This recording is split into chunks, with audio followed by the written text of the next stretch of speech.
Hello everyone, welcome to Namrata educates. तो group 1 सब group 2 के एग्ज़ाम कल से स्टार्ट होने वाले हैं। तो ये जो वीडियो है आज का वो एक क्विक रिवीजन की तरह होने वाला है आपके लिए। तो एग्ज़ाम में जाने से पहले इस वीडियो को ज़रूर से देख के चले जाना, तो आपकी काफ़ी हेल्प हो जाएगी। पार्ट ए के जितने भी सब्जेक्ट है सभी का एक क्विक रिविज़न है इस वीडियो में। तो ग्रुप 1 सब ग्रुप 2 के पार्ट ए में 7 सब्जेक्ट पूछे जाते हैं और इनको पूरा कंप्लीट करवाना तो एक वीडियो में पॉसिबल नहीं है। तो फिर इसमें क्या रहेगा, तो पिछले सालों में जो लगातार टॉपिक रिपीट हुए हैं वो टॉपिक इसमें पढ़ाए जाएंगे। साथ ही जो भी ग्रुप 2 के एग्ज़ाम हुए थे उसका पार्ट ए भी सेम था, तो उसमें जो टॉपिक से क्वेश्चन पूछे गए थे जिन टॉपिक से, वो टॉपिक इसमें कवर करवाए गए हैं। और हाँ, जो मैं पढ़ा चुकी हूँ वो मैं रिपीट नहीं करूँगी। जैसे कि मैंने हिंदी के काफ़ी सारे लेक्चर्स पढ़ाए थे, संधि, समास, रस, अलंकार, पर्यायवाची, विलोम, तत्सम, तद्भव, ये सब। इंग्लिश में टेंस वगैरह पढ़ा दिए थे। और इसके अलावा करंट अफेयर्स पूरा कंप्लीट कराया था 2025 का। तो इन सब के लिंक आपको ऊपर आई बटन में मिल जाएंगे, डिस्क्रिप्शन में भी लिंक दे दूंगी, या फिर आप चैनल विजिट करोगे तो वहाँ पर भी आपको मिल जाएगा। तो बिना देर किए स्टार्ट करते हैं। स्पीड थोड़ी फास्ट रहेगी क्योंकि जल्दी हमको कंप्लीट करना है। सबसे पहला हम पढ़ेंगे जनरल नॉलेज जीके, जिसमें एमपी जीके पूछा जाता है। तो एमपी जीके इसमें कंप्लीट करवा दूंगी। पूरा तो कंप्लीट नहीं होगा, पर हाँ, जिन टॉपिक से लगातार क्वेश्चन पूछे जाते हैं वो हम इसमें कंप्लीट करेंगे। मध्य प्रदेश का सामान्य विवरण देखते हैं। मध्य प्रदेश की स्थापना कब हुई थी? 1 नवंबर 1956 को। मध्य प्रदेश का वर्तमान स्वरूप कब अस्तित्व में आया? छत्तीसगढ़ राज्य के अलग होने के बाद। छत्तीसगढ़ राज्य कब अलग हुआ था मध्य प्रदेश से? 1 नवंबर 2000 को। मध्य प्रदेश की राजधानी क्या है? भोपाल। मध्य प्रदेश के उपनाम है टाइगर स्टेट, इसको कहा जाता है। सोया राज्य कहा जाता है। नदियों का मायका कहा जाता है। मध्य प्रदेश को मध्य प्रदेश नाम किसने दिया? भारत के पहले प्रधानमंत्री जवाहरलाल नेहरू ने।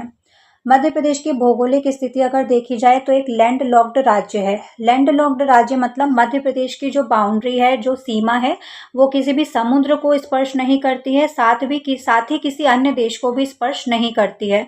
मध्य प्रदेश के आसपास 5 राज्य हैं, इसलिए मध्य प्रदेश को लैंड लॉक्ड राज्य कहा जाता है, भू आविष्ठित राज्य। मध्य प्रदेश का क्षेत्रफल कितना है? 3,08,245 वर्ग किलोमीटर, या फिर 3,08,252 वर्ग किलोमीटर भी लिखा हुआ रहता है कहीं कहीं पर। तो भारत का दूसरा सबसे बड़ा राज्य है। भारत का सबसे बड़ा राज्य कौन सा है? राजस्थान। पड़ोसी राज्य कौन से हैं मध्य प्रदेश के? उत्तर प्रदेश, छत्तीसगढ़, महाराष्ट्र, गुजरात और राजस्थान। प्रमुख नदियाँ: नर्मदा, जिसको मध्य प्रदेश की जीवन रेखा कहा जाता है, चंबल, सोन, ताप्ती, बेतवा, और उष्णकटिबंधीय मानसूनी जलवायु मध्य प्रदेश की है।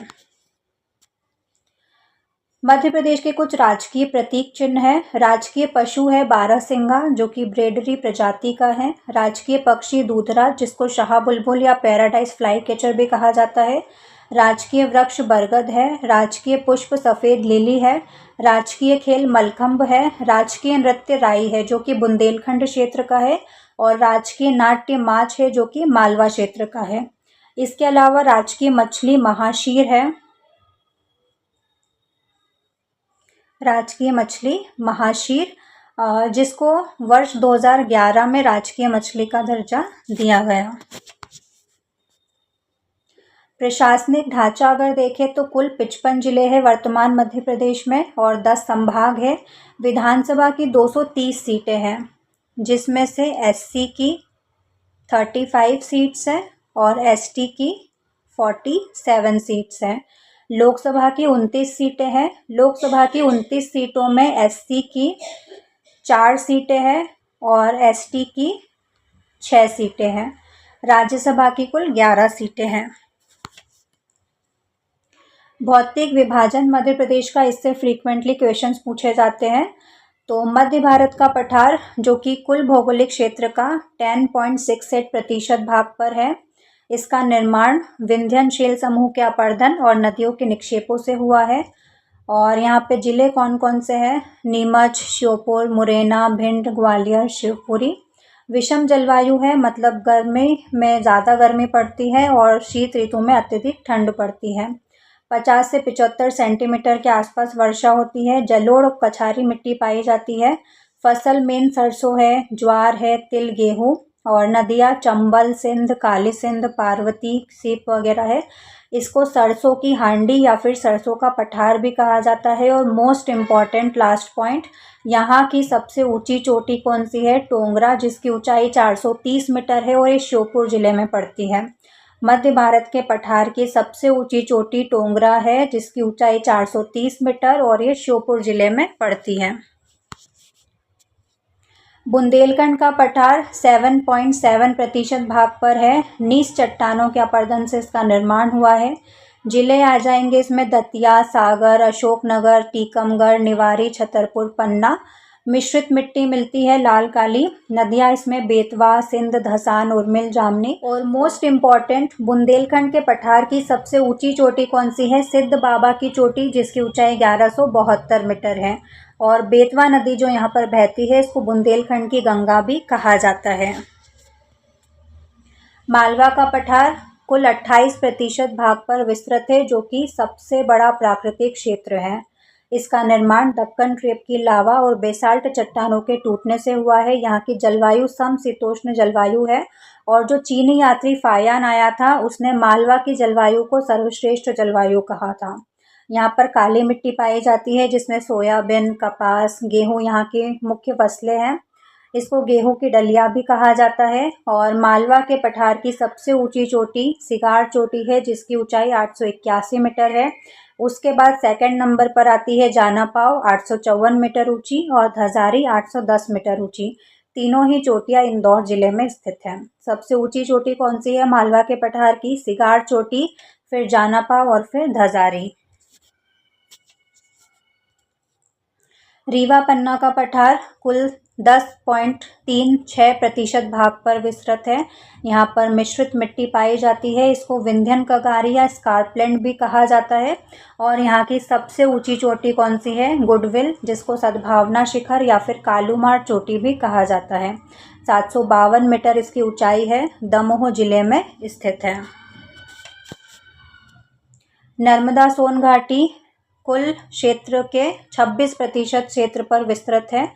मिट्टी यहाँ पर पश्चिम में तो गहरी काली मिट्टी, पूर्वी क्षेत्र में लाल मिट्टी मिलती है। विशेष ये मध्य प्रदेश का सबसे निचला प्राकृतिक विभाग है। सतपुड़ा मेकल श्रेणी कुल 11% भाग पर विस्तृत है। इसका विस्तार नर्मदा घाटी के दक्षिण में समानांतर रूप से हुआ है। श्रेणियाँ यहाँ पर मिल जाएगी, पश्चिम में राजपीपला, बीच में महादेव और पूर्व में मेकल। और मध्य प्रदेश की जो सबसे ऊंची चोटी है धूपगढ़, वो भी सतपुड़ा मेकल श्रेणी की महादेव में ही मिलती है। छिछली काली लेटेराइट मिट्टी यहाँ पर मिलती है। पूर्वी पठार या बघेलखंड का पठार कुल 7% भाग पर विस्तृत है। लाल पीली मिट्टी यहाँ पर मिलती है। नदियाँ सोन, जोहिला, गोपत यहाँ की नदियाँ हो जाएगी। और सबसे छोटा प्राकृतिक भाग है ये बघेलखंड का। सबसे बड़ा कौन सा था? मालवा का पठार। सबसे छोटा 7% बघेलखंड का पठार। मध्य प्रदेश की प्रमुख चोटियां देख लेते हैं। तो मध्य प्रदेश की सबसे ऊंची चोटी कौन सी है? धूपगढ़, जिसकी ऊंचाई 1350 मीटर है। कहाँ पर मिलेगी? सतपुड़ा मेकल श्रेणी की महादेव श्रेणी में। सतपुड़ा पर्वत की सबसे ऊंची चोटी कौन सी है? धूपगढ़, 1350 मीटर ऊंची। मध्य प्रदेश में स्थित मेकल श्रेणी की सबसे ऊंची चोटी कौन सी है? अमरकंटक, 1067 मीटर। छत्तीसगढ़ में स्थित जो मेकल है, उसकी सबसे ऊंची चोटी बदरगढ़ है, 1176 मीटर। राजपीपला की सबसे ऊंची चोटी चूलगिरी, 1215 मीटर। बुंदेलखंड के पठार की सबसे ऊंची चोटी सिद्ध बाबा, 1172 मीटर। मालवा की सबसे ऊंची चोटी सिगार, 881 मीटर। विंध्याचल पर्वत की सबसे ऊंची चोटी सद्भावना, गुडविल या कालूमार, 752 मीटर। दमोह जिले में स्थित है ये। मध्य भारत का पठार ग्वालियर चंबल के पठार की सबसे ऊंची चोटी टोंगरा, जो कि श्योपुर में है, 430 मीटर या फिर 1411 फीट। पर्वत पहाड़ियाँ और उनके क्षेत्र देख लेते हैं कुछ इम्पोर्टेंट। लांजी हिल्स कहाँ पर है? बालाघाट में। लम्हेटा जबलपुर में है। नरो हिल्स सतना में है। जानापाव हिल्स महू इंदौर में है। श्यामला, नेवरी, अरेरा, कटारा और ईदगाह भोपाल में है।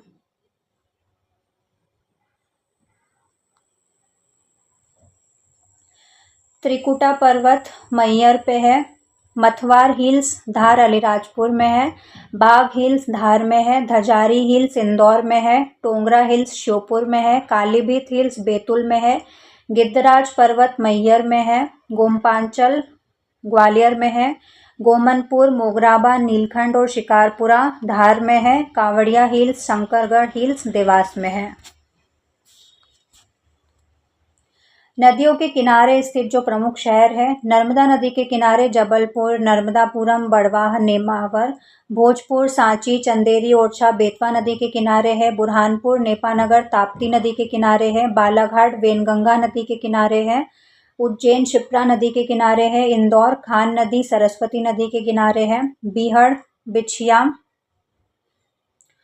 ग्वालियर स्वर्णरेखा नदी के किनारे है, श्योपुर सीप नदी के किनारे है, मंदसौर शिवना नदी के किनारे है, राजगढ़ नेवज नदी के किनारे है, शिवपुरी और दतिया सिंध नदी के किनारे है, आगर मालवा लखुंदर नदी के किनारे है। ये इंपॉर्टेंट है, पूछा जा चुका है। शाजापुर चिल्लर नदी के किनारे है। मध्य प्रदेश की प्रमुख नदियां देखते हैं। नर्मदा नदी का उद्गम होता है अमरकंटक अनूपपुर से। इसकी लंबाई 1312 किलोमीटर है। सहायक नदियां तवा, शक्कर, दूधी। मुहाना कहाँ पर समाप्त होती है? खंबात की खाड़ी गुजरात में। ठीक है, पूर्व से पश्चिम की तरफ बहती है ये भ्रंश घाटी में। अन्य नाम या प्राचीन नाम इसको शिवपुत्री कहा जाता है, रेवा, सोमा देवी, मेकल सुता भी कहा जाता है। और किनारे स्थित शहर कौन से है? जबलपुर, नर्मदापुरम, बड़वाह और नेमावर। चंबल नदी का उद्गम होता है महू जानापाव पहाड़ी से। इसकी लंबाई 965 किलोमीटर है। सहायक नदियाँ शिप्रा है, काली सिंध है। कहाँ पर समाप्त होती है? यमुना नदी में मिलती है, इटावा के पास, उत्तर प्रदेश में। प्राचीन नाम कामधेनु, चरमावती, नित्यवाही। सोन नदी का उद्गम अमरकंटक अनूपपुर से होता है। 780 किलोमीटर इसकी लंबाई है। इसकी सहायक नदियां है जोहिला, रिहंद और ये दीनापुर पहाड़ी पटना बिहार के पास जाकर गंगा नदी में मिल जाती हैं। ठीक है, तो ये गंगा की सहायक नदी है। अन्य नाम इसके नंद, स्वर्ण नदी। ताप्ती नदी का उद्गम मुल्ताई बैतूल से निकलती है। 724 किलोमीटर इसकी लंबाई है। सहायक नदियाँ अमरावती, यह भी ग्रुप 2 के एग्जाम में पूछा गया था। ठीक है, अमरावती किसकी सहायक नदी है? ताप्ती नदी की। अरुणावती, पूर्णा नदी किसकी सहायक नदी है? ये भी पूछा गया था। तो ये दोनों क्वेश्चन पूछे गए थे, अमरावती और पूर्णा।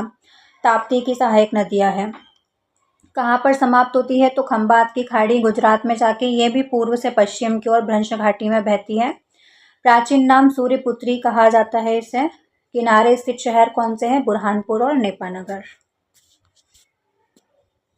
बेतवा नदी का उद्गम कुम्हरा गांव रायसेन से होता है। इसकी लंबाई 590 किलोमीटर। सहायक नदियाँ बीना, धसान, जामनी।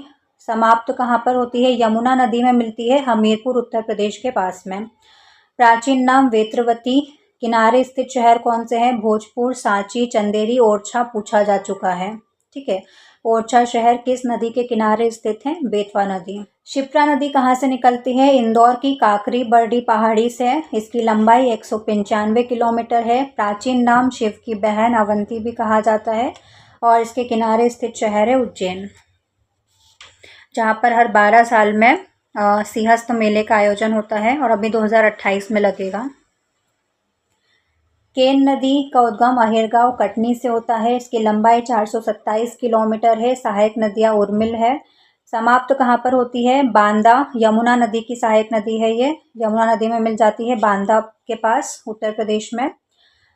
प्राचीन नाम कर्णवती, सुक्तिमती, कैनास नदी प्रवाहित कौन से राष्ट्रीय उद्यान से प्रवाहित होती है? पन्ना राष्ट्रीय उद्यान से ये प्रवाहित होती है। खद्दर नदी भी यहाँ से प्रवाहित होती है। टोंस नदी, जिसको तमस नदी भी कहा जाता है, झुकेही गांव सतना से निकलती है। 265 किलोमीटर इसकी लंबाई है। इसकी सहायक नदियाँ बीहड़, महाना, बेलन। कहाँ समाप्त होती है? तो गंगा नदी की सहायक नदी है ये, गंगा नदी में मिलती है प्रयागराज में, उत्तर प्रदेश के पास। प्राचीन नाम इसके टोंस और तमस है। माही नदी कहाँ से निकलती है? मिंडा गांव धार से निकलती है। 583 किलोमीटर इसकी लंबाई है। सोम, चाप, अनास इसकी सहायक नदियाँ है। कहाँ पर जाके समाप्त होती है? खंबात की खाड़ी गुजरात में। और ये इसलिए इम्पॉर्टेंट है क्योंकि कर्क रेखा को 2 बार काटती है। कर्क रेखा को कौन सी नदी 2 बार काटती है? माही नदी। वेनगंगा नदी कहाँ से निकलती है? सिडनी से निकलती है। 569 किलोमीटर इसकी लंबाई है। सहायक नदियाँ पेंच, वर्धा, थवर। गोदावरी नदी में जाके मिलती है महाराष्ट्र में, और बालाघाट शहर इसके किनारे स्थित है। सिंध नदी लटेरी तहसील विदिशा से निकलती है। 470 किलोमीटर इसकी लंबाई है। सबकी लंबाई याद नहीं करना है, ताप्ती की, नर्मदा की, चंबल की, है ना, ये 2-4 इम्पॉर्टेंट हैं। कहाँ पर समाप्त होती है? तो यमुना की सहायक नदी है, यमुना में मिलती है, जालौन उत्तर प्रदेश में, और शिवपुरी दतिया इसके किनारे स्थित है। तवा नदी कहाँ से निकलती है? महादेव हिल्स नर्मदापुरम से। देनवा, सुख, तवा, मालिनी इसकी सहायक नदियाँ हैं, और बांद्रा भान नर्मदा नदी में जाके ये मिल जाती है। पेंच नदी जुनारदेव छिंदवाड़ा से निकलती है, और पेंच राष्ट्रीय उद्यान से होकर बहती है। वर्धा नदी कालीभीत पहाड़ी बैतूल से निकलती है, और वेनगंगा और वर्धा के संगम को क्या कहा जाता है? प्राणहिता। धसान नदी की सहायक नदियाँ नरोसा, सुपियार, तरपे, ये धसान की सहायक नदियाँ हैं। कुछ इम्पॉर्टेंट जल विद्युत परियोजनाएं हैं। गांधी सागर जल विद्युत परियोजना चंबल नदी पर है, मंदसौर में। पेंच जल विद्युत परियोजना, जिसको तोतला डोह जल विद्युत परियोजना भी कहा जाता है, पेंच नदी पर है, नागपुर छिंदवाड़ा में। रानी अवंतीबाई जल विद्युत परियोजना नर्मदा नदी पर है, बरगी जबलपुर में। टोंस या बाणसागर फर्स्ट परियोजना भी इसको कहा जाता है, टोंस नदी पर है, बीहड़, टोंस बीहड़ नदी पर, रीवा में। सिलपरा बाणसागर 2 इसको कहा जाता है, रीवा में है। देवलोंद बाणसागर 3 परियोजना सोन नदी पर है, शहडोल में। और ये ज़्यादातर पूछा जाता है कि बाणसागर 3rd परियोजना देवलोंद, जो कि सोन नदी पर है, शहडोल में। जिन्ना परियोजना सतना में है। बीरसिंहपुर परियोजना जोहिला नदी पर है, उमरिया में। राजघाट इम्पॉर्टेंट है, राजघाट जल विद्युत परियोजना बेतवा नदी पर है, अशोकनगर में। मणिखेड़ा जल विद्युत परियोजना सिंध नदी पर है, शिवपुरी में, ये भी पूछा जा चुका है। तवा जल विद्युत परियोजना नर्मदापुरम में है, तवा नदी पर। ओमकारेश्वर जल विद्युत परियोजना खंडवा में है, नर्मदा नदी पर। इंदिरा सागर जल विद्युत परियोजना खंडवा में है, नर्मदा नदी पर। और महेश्वर जल विद्युत परियोजना खरगोन में है, नर्मदा नदी पर। मध्य प्रदेश की रामसर साइट देखते हैं। तो सबसे पहली रामसर साइट कौन सी थी? भोज वेटलैंड, जो कि भोपाल में है। इसको 2002 में सूची में शामिल किया गया था, जो कि मध्य प्रदेश की पहली रामसर साइट है। इसके बाद साल 2022 में इन तीनों को शामिल किया गया। सांख्य सागर झील, जो कि शिवपुरी में है, सिरपुर तालाब, जो कि इंदौर में है, और यशवंत सागर, जो कि इंदौर में है। इन तीनों को साल 2022 में शामिल किया गया, 7 जनवरी 2022 को। और जो सिरपुर तालाब है इंदौर का, ये मध्य प्रदेश की सबसे छोटी रामसर साइट है, ये याद रखना। इसके बाद अभी साल 2024 में तवा जलाशय को शामिल किया गया, जो कि नर्मदापुरम में है, और ये मध्य प्रदेश की सबसे बड़ी रामसर साइट है। तो इतने फैक्ट्स याद रखना। सबसे छोटी कौन सी है? सिरपुर तालाब इंदौर। सबसे बड़ी कौन सी है? तवा जलाशय नर्मदापुरम। और पहली कौन सी है? भोज वेटलैंड, जिसको 2002 में शामिल किया गया। सांख्य सागर, सिरपुर, यशवंत को 2022 में, और तवा को 2024 में। मध्य प्रदेश के जनजातीय लोक और अन्य कलाकार, और इनसे तो अभी क्वेश्चंस पूछे गए हैं, पुराने, बहुत पुराने अवार्ड्स पूछे गए हैं। 2019 का पद्मश्री अवार्ड किसको मिला था, 2014 का किसको मिला था, तो इस तरह के क्वेश्चंस पूछे गए थे। भूरीबाई, जो कि पिथौरा चित्रकला से संबंधित है, और इनको 2021 में पद्मश्री पुरस्कार से सम्मानित किया गया था। दुर्गाबाई व्योम, जो कि गोंड या फिर डिगना चित्रकला से संबंधित है, डिंडोरी से है ये, और 2022 का इनको पद्मश्री सम्मान मिला था। ये सब मध्य प्रदेश के हैं। तीजन बाई, जो पंडवानी गीत से संबंधित है, छत्तीसगढ़ से है। जोधैया बाई, जो कि बेगा चित्रकला से संबंधित है, उमरिया से है, और ये इम्पॉर्टेंट इसलिए हो जाती है क्योंकि इनका निधन अभी 2024 में हो गया था।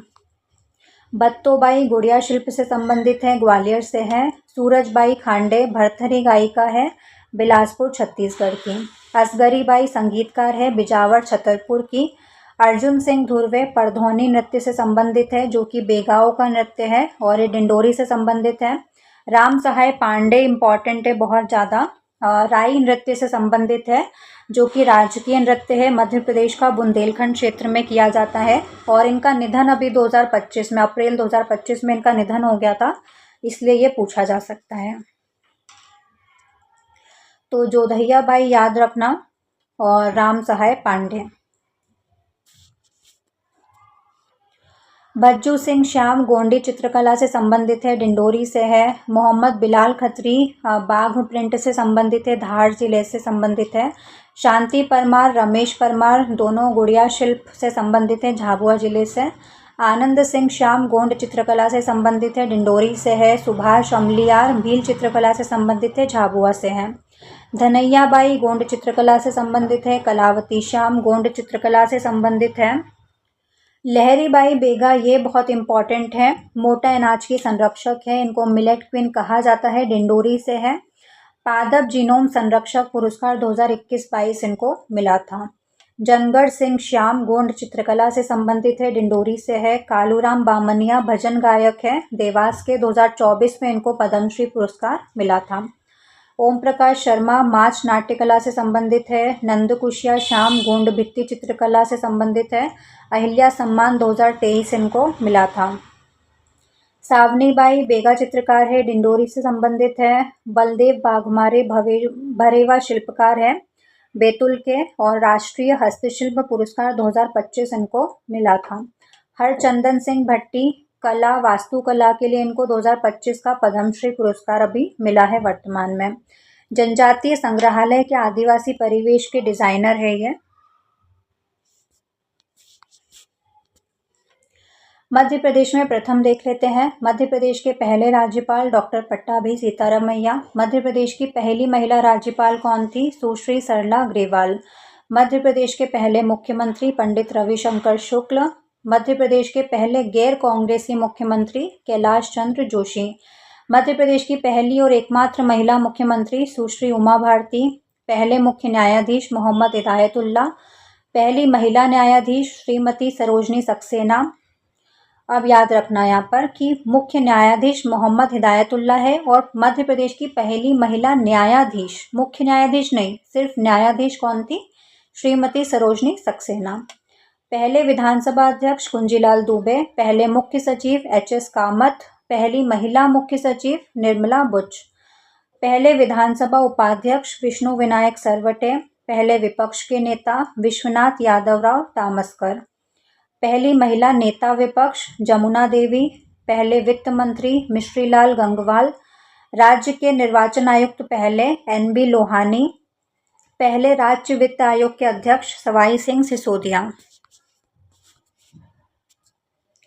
पहले राज्य सूचना आयुक्त टी.एन. श्रीवास्तव। पहले पुलिस महानिरीक्षक बी.जी. घाटे और महानिदेशक बी.पी. दुबे। पहले महाधिवक्ता श्री एम. अधिकारी। अभी महाधिवक्ता से कुछ क्वेश्चन पूछा गया था। पहले लोकायुक्त पी.वी. दीक्षित। पहले राज्य योजना मंडल के अध्यक्ष प्रकाश चंद्र सेठी। पहले राज्य योजना मंडल के उपाध्यक्ष डॉक्टर दयाराम नाग। पहली भारतीय पुलिस सेवा महिला मध्य प्रदेश में कुमारी आशा गोपालन। पहले लोक सेवा आयोग के अध्यक्ष डी.बी. रेगे। पहली राष्ट्रीय उद्यान कान्हा किसली। पहला अंतर्राष्ट्रीय हवाई अड्डा इंदौर का। अभी इंदौर के हवाई अड्डे से भी क्वेश्चन पूछा गया था ग्रुप 2 में कि देवी अहिल्या हवाई अड्डा कहाँ पर स्थित है, तो इंदौर में। पहला जीवाश्म राष्ट्रीय उद्यान डिंडोरी। पहला बायोस्फीयर रिजर्व पचमढ़ी। पहला टाइगर प्रोजेक्ट कान्हा किसली राष्ट्रीय उद्यान जो कि मंडला में है। पहला आकाशवाणी केंद्र इंदौर। पहला समाचार पत्र ग्वालियर अखबार 1840 का। पहला खेल विद्यालय सीहोर। पहला परमाणु बिजली घर चुटका गांव मंडला में जो कि प्रस्तावित है। पहला सौर ऊर्जा ग्राम कस्तूरबा ग्राम जो कि इंदौर में है। पहला पर्यटन नगर शिवपुरी है। पहला निजी railway station private railway station Rani Kamlapati Habibganj में। पहला आपदा प्रबंधन संस्थान भोपाल में। पहला रत्न परिष्कृत केंद्र जबलपुर में। पहला हाईवे एक्सप्रेस मार्ग इंदौर भोपाल में। माउंट एवरेस्ट पर चढ़ने वाले मध्य प्रदेश के पहले पुरुष कौन थे? भगवान सिंह कुशवाहा। और माउंट एवरेस्ट पर चढ़ने वाली मध्य प्रदेश की पहली महिला मेघा परमार है। कुछ एयरपोर्ट से इम्पॉर्टेंट फैक्ट्स हैं। कि देवी अहिल्या होलकर एयरपोर्ट कहाँ पर है? इंदौर में, जो कि मध्य प्रदेश का सबसे व्यस्त और आधुनिक हवाई अड्डा है। 2025 के सर्वे में इसे देश के सर्वश्रेष्ठ हवाई अड्डे में तीसरा स्थान मिला है, जो कि ग्रुप 2 के एग्ज़ाम में अभी पूछा गया था हाल ही में। राजा भोज एयरपोर्ट भोपाल में है, मध्य प्रदेश का दूसरा सबसे महत्वपूर्ण हवाई अड्डा है, राज्य की राजधानी में स्थित है और अपनी सौर ऊर्जा परियोजना के लिए जाना जाता है। डुमना एयरपोर्ट, जिसको रानी दुर्गावती एयरपोर्ट भी कहा जाता है, महाकौशल क्षेत्र में है, जबलपुर में। यहाँ एक नया टर्मिनल भी बनाया गया है। राजमाता विजयाराजे सिंधिया एयरपोर्ट ग्वालियर का एयरपोर्ट है। ये एक सैन्य और नागरिक हवाई अड्डा है। और खजुराहो एयरपोर्ट मुख्य रूप से पर्यटन के लिए इम्पोर्टेंट है, जो विश्व प्रसिद्ध खजुराहो मंदिर के पास में स्थित है। खजुराहो मंदिर का निर्माण चंदेल वंश के शासकों ने करवाया था। शास्त्रीय नृत्य से क्वेश्चन पूछे गए थे, तो वो देख लेते हैं हम। भरतनाट्यम कहाँ का है? तमिलनाडु का सबसे पुराना शास्त्रीय नृत्य है और मंदिरों से शुरू हुआ था। कथक उत्तर प्रदेश का है। कथा कहने की कला और पैरों की चपलता के लिए प्रसिद्ध है। कथकली केरल का है। इसमें भारी मेकअप और रंगीन वेशभूषा पहनी जाती है। कुचिपुड़ी आंध्र प्रदेश का है। गायन नृत्य का मिश्रण है ये। ओडिसी ओडिशा का है और त्रिभंग मुद्रा के लिए फेमस है। याद रखना, त्रिभंग मुद्रा कौन से में होती है? ओडिसी में। 3 झुकाव के लिए जाना जाता है। मणिपुरी मणिपुर का है। भगवान कृष्ण की रासलीला पर आधारित धीमी गति का नृत्य है। मोहिनी अट्टम केरल का है। भगवान विष्णु के मोहिनी अवतार की सुंदरता को दर्शाता है। और सतरिया असम का है। 15वीं शताब्दी के महान संत थे एक शंकरदेव, उनके द्वारा स्थापित हुआ था सत्तरिया नृत्य। प्रमुख लोक नृत्य देखते हैं। भांगड़ा और गिद्धा पंजाब का है। गरबा डांडिया गुजरात का है। घूमर राजस्थान का है। बिहू असम का है। लावणी महाराष्ट्र का है। राउत नाचा छत्तीसगढ़ का है और यक्षगान कर्नाटक का है। ठीक है, तो ये अपना जीके का कंप्लीट हो गया एक सब्जेक्ट। देखो, पढ़ने को तो बहुत सारा है, जीके है ना, कोई छोटा मोटा सब्जेक्ट नहीं है, बहुत कुछ है जीके में। पर अभी एक क्विक रिवीजन जैसा था ये, तो जो भी मुझे इम्पोर्टेंट लगा और जो भी पूछा गया था, जो हमेशा से पूछा जाता रहा है, उसके बेसिस पर ये टॉपिक थे। अब हम पढ़ेंगे कंप्यूटर। तो कंप्यूटर में एआई पूछा जा रहा है और कुछ जो बेसिक हमेशा से एक जनरल कंप्यूटर पूछा जाता था, तो उसके टॉपिक्स हम देख लेंगे। तो स्टार्ट करते हैं। सबसे पहला है नेटवर्क। तो नेटवर्क क्या होता है? जब 2 या 2 से ज़्यादा कंप्यूटर आपस में जुड़ते हैं तो एक नेटवर्क बन जाता है। तो आपस में जुड़ के एक नेटवर्क का निर्माण कर लेते हैं। और नेटवर्क का निर्माण क्यों किया जाता है? कम्युनिकेशन के लिए। ठीक है, विचारों के आदान प्रदान के लिए, कम्युनिकेट करने के लिए, बातचीत करने के लिए। अब कम्युनिकेशन के लिए किन किन चीज़ों की ज़रूरत होती है? तो एक सेंडर होता है, एक रिसीवर होता है, एक मीडियम होता है जिस मीडियम के थ्रू कम्युनिकेशन होगा, और एक सेट ऑफ रूल्स, मतलब प्रोटोकॉल कहा जाता है उसको। कम्युनिकेशन के लिए किन 4 चीज़ों की ज़रूरत पड़ती है? सेंडर की, रिसीवर की, मीडियम की और प्रोटोकॉल, सेट ऑफ रूल्स, नियमों की ज़रूरत पड़ती है। अब कम्युनिकेशन कितने टाइप का होता है? 3 टाइप का कम्युनिकेशन होता है, सिंप्लेक्स, हाफ डुप्लेक्स और फुल डुप्लेक्स। सिंप्लेक्स में क्या होता है? सेंडर ने सेंड कर दिया, रिसीवर रिप्लाई नहीं कर सकता, जैसे कि टीवीज़ में होता है, टेलीविज़न में, टेलीविज़न के प्रोग्राम जो आते हैं वो हम तक पहुंच जाते हैं, अब हम उस पर कुछ भी रिस्पॉन्ड नहीं कर सकते हैं। हाफ डुप्लेक्स, सेंडर ने सेंड किया, रिसीवर भी रिप्लाई कर सकता है लेकिन सेम टाइम पर नहीं, जैसे कि वॉकी टॉकी में होता है, तो पहले सेंडर बोलेगा, एक टाइम पर कोई एक ही बोल सकता है। फुल डुप्लेक्स में क्या होता है? जैसे कि मोबाइल फ़ोन पर हम बातचीत करते हैं तो सेंडर भी बोल सकता है, रिसीवर भी एट ए टाइम, दोनों साथ में बातचीत कर सकते हैं।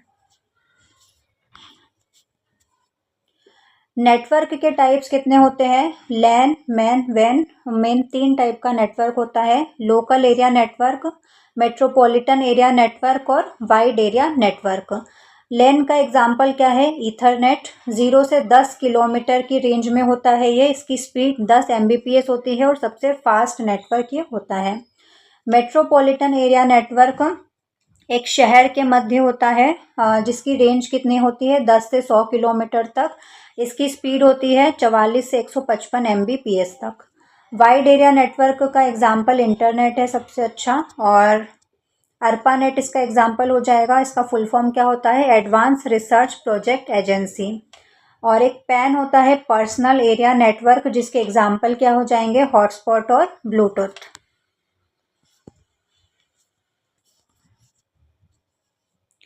नेटवर्किंग डिवाइसेस होती है बहुत सारी, उससे पहले ये देखते हैं यूनिकास्ट क्या होता है और ब्रॉडकास्ट क्या होता है।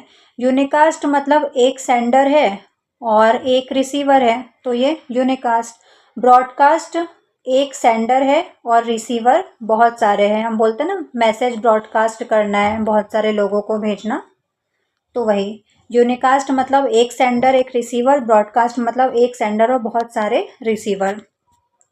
अब कुछ नेटवर्किंग डिवाइसेस होती है कंप्यूटर को जोड़ने के लिए, जिसमें एक हब होता है जिसमें 4 से 64 तक पोर्ट लगी होती है। जैसे कि एक हब है और इसके किनारों पर इस तरह से पोर्ट लगी होती हैं जिस पर डिवाइसेस जुड़े होते हैं। रिसोर्स शेयरिंग कर सकते हैं। ब्रॉडकास्ट और हाफ डुप्लेक्स का एग्जाम्पल है, ये पूछा जाता है एग्जाम में।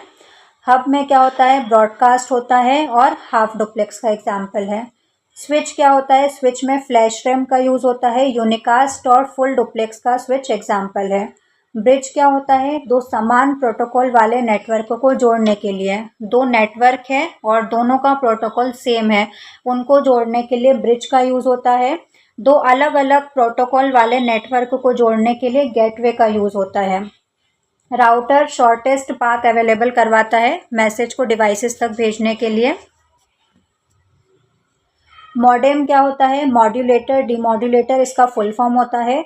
एनालॉग से डिजिटल में चेंज करता है और डिजिटल सिग्नल को एनालॉग में बदलता है। जब एनालॉग से डिजिटल में चेंज करेगा तो उसको डीमॉड्यूलेशन बोलेंगे, और डिजिटल से एनालॉग में चेंज करेगा तो उसको मॉड्यूलेशन कहेंगे। तो याद रखना, कंफ्यूज मत होना। एनालॉग से डिजिटल में चेंज करेंगे तो डीमॉड्यूलेशन, और डिजिटल से एनालॉग में चेंज करेंगे तो मॉड्यूलेशन।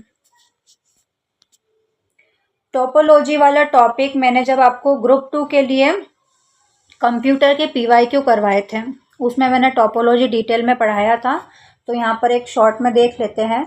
बस टोपोलॉजी क्या होती है?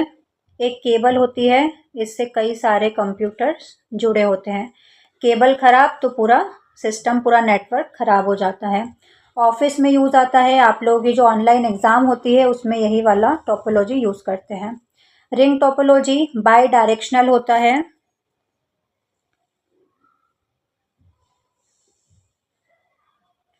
जैसे ये कंप्यूटर है ना, सब जुड़े हैं आपस में, तो एक साइड से अगर केबल ख़राब हो गई तो मैसेज दूसरी साइड से पहुंच जाता है, तो इसलिए इसको बाई डायरेक्शनल बोलते हैं। टेलीकॉम सेक्टर में यूज़ आता है, कॉल सेंटर में यूज़ आता है। स्टार टोपोलॉजी में एक सेंट्रल डिवाइस की ज़रूरत होती है। सेंट्रल डिवाइस के रूप में हब या स्विच का उपयोग करते हैं। बीच में हब लगा होता है और आसपास इसके कंप्यूटर जुड़े होते हैं।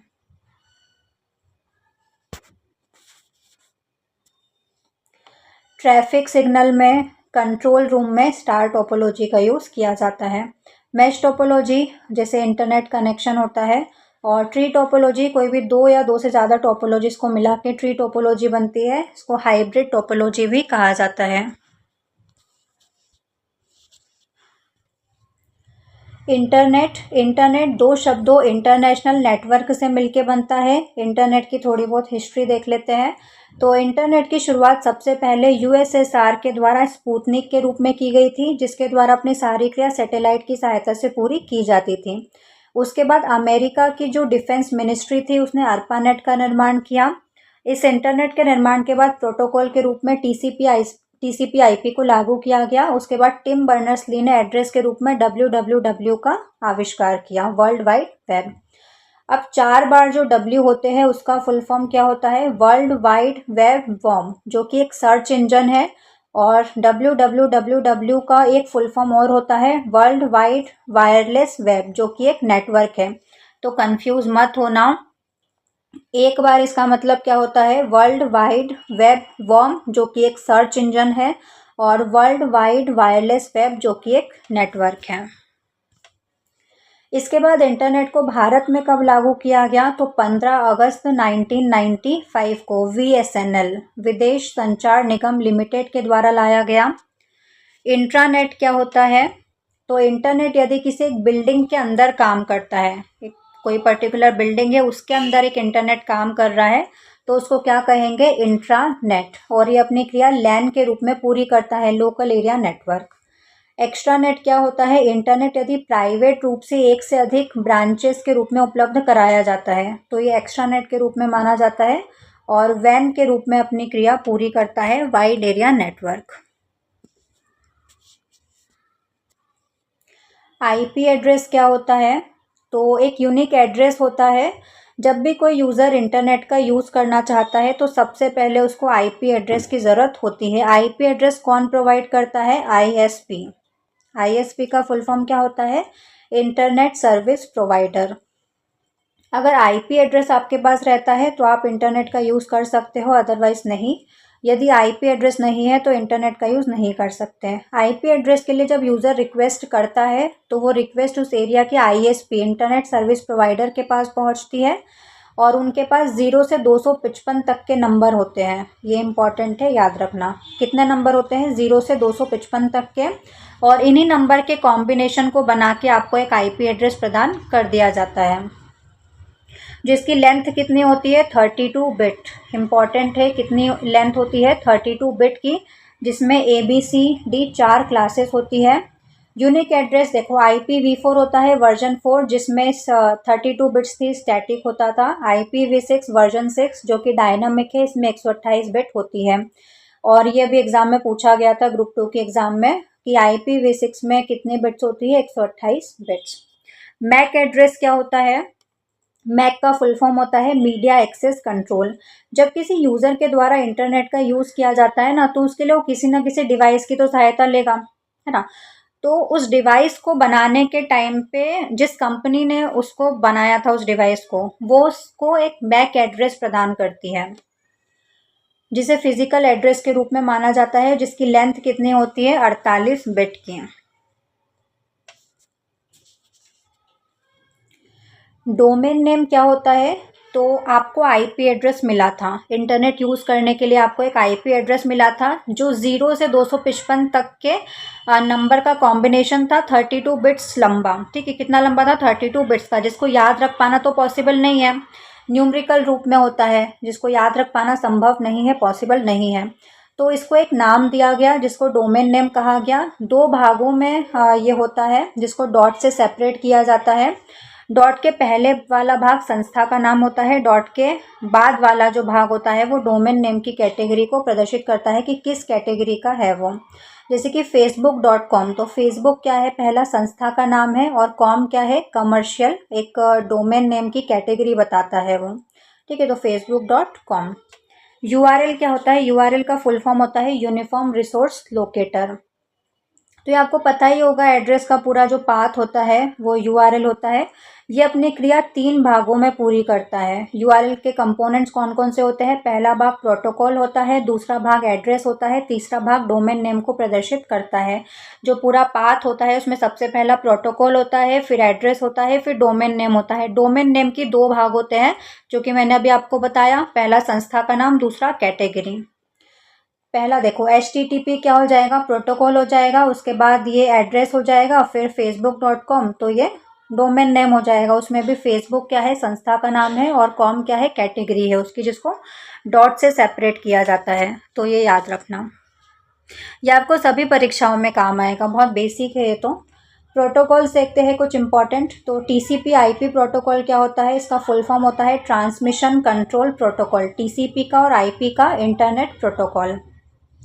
TCP क्या करता है, पैकेट स्विचिंग टेक्निक पर काम करता है, छोटे छोटे पैकेट्स बना देता है, और उन पैकेट्स को एड्रेस कौन देता है, IP जो प्रोटोकॉल होता है वो इन पैकेट्स को एड्रेस प्रदान करता है। SMTP सिंपल मेल या मैसेज ट्रांसफ़र प्रोटोकॉल, इसका फुल फॉर्म होता है। तो मेल या मैसेज की सारी क्रिया को कौन सा प्रोटोकॉल पूरा करता है, SMTP। लेकिन ये अकेला नहीं कर सकता, इसको 2 प्रोटोकॉल्स की ज़रूरत पड़ती है, IMAP और POP। तो इसका फुल फॉर्म क्या होता है, IMAP का इंटरनेट मैसेज एक्सेस प्रोटोकॉल, और POP का फुल फॉर्म क्या होता है, पोस्ट ऑफिस प्रोटोकॉल। तो यूज़र के अकाउंट से मैसेज पहुंचाने की जिम्मेदारी किसकी होती है, IMAP की। और यूज़र अगर कुछ डाउनलोड करना चाहता है तो वो POP की सहायता से कर सकता है। HTTP hyper text transfer protocol, और HTTPS लग जाता है तो सिक्योर। इंटरनेट पर किसी भी जानकारी को वेब पेज की सहायता से आप उपलब्ध कराते हो, और सारे वेब पेजेस मिलके क्या बन जाती है, एक वेबसाइट बन जाती है। जब भी यूज़र किसी URL यूनिफॉर्म रिसोर्स लोकेटर को प्रोसेस करता है, उसे वेब पेज के रूप में जानकारी उपलब्ध कराने का कार्य कौन करता है, HTTP प्रोटोकॉल। इमेज के लिए क्या होता है, .jpg joint photography expert group, text .txt। Audio के लिए MP3, वीडियो के लिए MP4, moving picture expert group इसका फुल फॉर्म होता है। इसके रूप में जानकारी रहती है, तो इन सभी के मध्य एक लिंक बनाकर वेब पेज पर लाने की जिम्मेदारी HTTP प्रोटोकॉल की होती है। अगर यूज़र एक वेब पेज से दूसरे वेब पेज पर जाता है तो हाइपर लिंक लगा होता है, उस पर क्लिक करके आप एक से दूसरी जगह पर जा सकते हो। इसको भी कौन मैनेज करता है, HTTP प्रोटोकॉल। FTP प्रोटोकॉल क्या होता है, इसका फुल फॉर्म होता है फाइल ट्रांसफ़र प्रोटोकॉल। एक जो पैकेट्स बनाए थे TCP ने, उन पैकेट्स पर एड्रेस लगा होता है, और यूज़र ने जो रिक्वेस्ट करी है उसका एड्रेस को पैकेट के एड्रेस से मैच किया जाता है। अगर एड्रेस मैच हो जाता है तो पैकेट को आगे बढ़ा दिया जाता है। एड्रेस मैच नहीं होता है रिक्वेस्ट के एड्रेस से तो फिर उसको कैंसिल कर दिया जाता है। यही चीज़ यहाँ पर लिखी हुई है। अब नेक्स्ट टॉपिक है IP sniffing, spoofing, phishing. Hacking में white hat hacker, black hat hacker, grey hat hacker क्या होता है, इन सबको समझते हैं। तो IP स्निफिंग क्या होता है, तो जब तक आप इंटरनेट पर उपलब्ध किसी दूसरे व्यक्ति की पर्सनल जो इन्फॉर्मेशन है उसका सिर्फ यूज़ कर रहे हो, ठीक है, किसी व्यक्ति की पर्सनल इन्फॉर्मेशन का आप सिर्फ यूज़ कर रहे हो तो उसको IP स्निफिंग कहा जाता है। IP स्पूफिंग कब हो जाएगा, जब आपने उसकी पर्सनल इन्फॉर्मेशन, व्यक्तिगत जानकारी में कुछ चेंजेस कर दिए, कुछ परिवर्तन कर दिए, तो उसको IP स्पूफिंग कहा जाता है।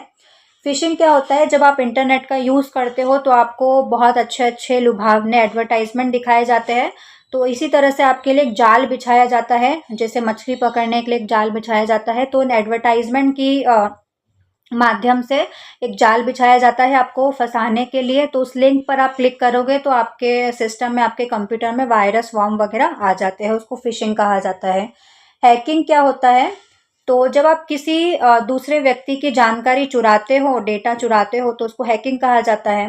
वाइट हैट हैकर क्या होता है, जो लीगल रूप से काम करता है, इसको एथिकल हैकर कहा जाता है। ब्लैक हैट हैकर क्या होता है, तो जो इलीगल रूप से काम करता है, इसको क्रैकर भी कहा जाता है। क्रैकर किसको कहा जाता है, ब्लैक हैट हैकर को, ठीक है, याद रखना। वाइट हैट हैकर को एथिकल हैकर कहा जाता है। ग्रे हैट हैकर जो लीगल इलीगल दोनों ही तरह से काम करता है, वो ग्रे हैट हैकर होता है। वायरस क्या होता है, तो वायरस का फुल फॉर्म क्या होता है, vital information of resource under seize. ये एक टाइप का प्रोग्राम होता है। वायरस क्या होता है, एक टाइप का प्रोग्राम होता है जिसमें सेल्फ रेप्लिकेटिंग की प्रवृत्ति होती है। इसका मतलब खुद अपनी कॉपीज़ बना के खुद अपनी कॉपीज़ को फैला सकता है। बूट सेक्टर वायरस क्या होता है, तो जब भी कंप्यूटर को हम स्टार्ट करते हैं तो उसमें बूटिंग की प्रोसेस होती है, तो उस बूटिंग की प्रोसेस को स्लो कर देता है boot sector virus.